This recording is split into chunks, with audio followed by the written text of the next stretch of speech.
Bonjour, aujourd'hui on s'attaque à un sujet qui peut faire un peu peur, mais qui est pourtant super puissant, l'analyse de la pratique professionnelle ou l'APP. On va voir ensemble comment on peut passer de la grosse théorie à quelque chose de vraiment concret dans la pratique. Alors voilà la grande question. Analyser sa propre pratique pro. Pourquoi est-ce que ça a l'air si compliqué? On en entend parler, on sait que c'est important, et pourtant, la première réaction, c'est souvent de se dire « Oula, ça a l'air hyper complexe ». D'où vient cette impression au fond? Et franchement, ce sentiment est tout à fait normal. L'idée de se mettre à décortiquer son propre boulot, ça peut vite paraître un peu flou, un peu difficile. Ça peut même nous rendre un peu mal à l'aise. Mais, et si on prenait le problème sous un tout autre angle? Eh bien, la clé, elle est là. Il faut apprendre en faisant.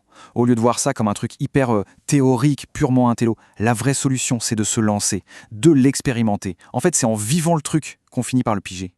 Et ça change tout, vraiment. D'un côté, on a l'approche classique. On part d'une grande théorie bien abstraite et on essaye de la plaquer sur la réalité. Ça peut vite sembler déconnecté. Et de l'autre, on a l'approche par l'expérience, qui fait tout le contraire. Là, on part d'une situation bien réelle, qu'on a vécue, et c'est à partir de là qu'on tire des leçons. Du coup, les liens sont directs, c'est pratique, et c'est bien plus simple à comprendre. L'image du vélo, elle est parfaite pour ça. On peut lire 10 livres sur la physique du vélo, l'équilibre, tout ça. Mais tant qu'on n'est pas monté dessus, on ne sait pas en faire. C'est en sentant le guidon trembler qu'on apprend vraiment. Eh bien, pour l'analyse de pratique, c'est exactement la même idée. Bon, alors concrètement, qu'est-ce qu'on y gagne à faire comme ça? Parce que c'est bien joli en théorie, mais les résultats, eux, sont bien réels et ils peuvent vraiment tout changer. Le tout premier avantage, c'est qu'on change complètement de regard. Quand on participe pour de vrai à une séance et qu'on en discute après, eh bien, on réalise à quel point c'est utile. D'un coup, ce n'est plus un exercice imposé, mais un vrai outil pour son travail de tous les jours. Deuxième point, ça rend les choses claires. L'expérimentation, c'est comme si on levait un voile. Le truc qui paraissait hyper confus et compliqué se transforme en une méthode, un système bien structuré pour décortiquer les situations complexes, tout simplement. Troisième bénéfice, et il est super important, c'est ce qu'on appelle l'alternance intégrative.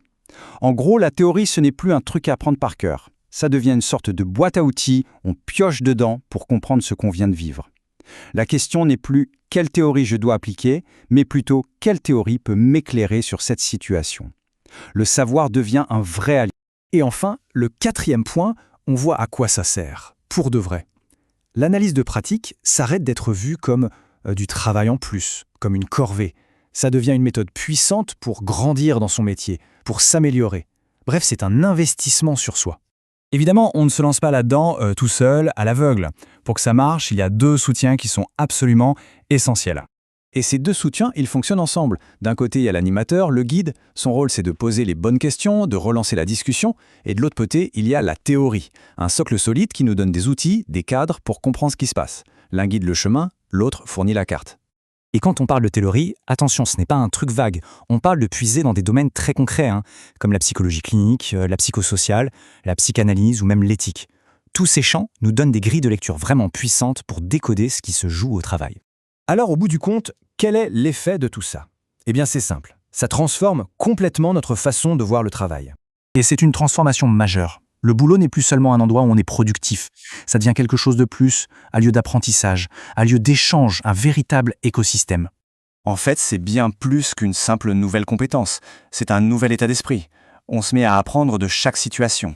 On commence à voir de la richesse, des connexions, là où avant, on ne voyait peut-être que des tâches sur une liste de choses à faire.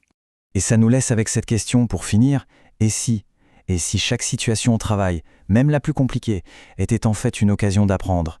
Et si chaque problème était une chance de grandir? C'est peut-être ça au fond, le vrai but de l'analyse de pratique.